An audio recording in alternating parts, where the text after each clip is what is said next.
Bingo Production. Cash lips Septikira Yolunga It's Cash Lips today. Yeah, unza Septikira Patenda igara dakatikirirwa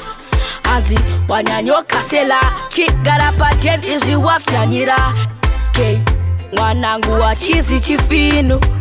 Kana uchidakta zinu Shanda uyite peta munu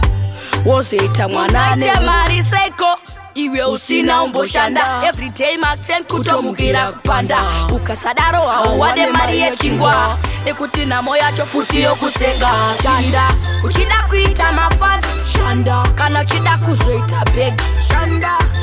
Septikira Shanda ingawani akashingirira Saka shanda uchida kuita mafans Shanda uchida kuzongoita beg Shanda Septikira Shanda ingawani akashingirira Ushanda agnapusa sema hopu Kano chida kuita mari hopu Mwari anosumudzira vanhu kupa kumusha Kupina mutoropo Asi iwe chingo rambo akashinga Rambo wakashinga sezvinonzi uri mpinga Maria unayo ichatenga Ekuti mwari vako akakusikira chinangwa Shanda uchida kuita mafans Shanda kana uchida kuzoita beg Shanda Septikira Shanda ingawani akashingirira Saka shanda uchida kuita mafans Shanda uchida kuzongoita beg Shanda Septikira Shanda ingawani akashingirira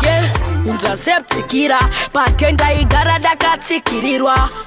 Azi wanyanyoka sela Chigara patent izi wafyanyira K mwanangu wa chizi chifinu Kana uchidakta zinu Shanda uyite peta munu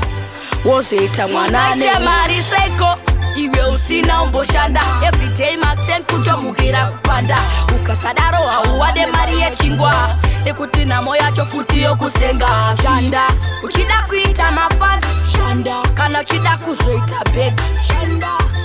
Septikira Shanda ingawani akashingirira Saka shanda uchida kuita mafans Shanda uchida kuzongoita beg Shanda Septikira Shanda ingawani akashingirira Kushanda agnapusa sema hopu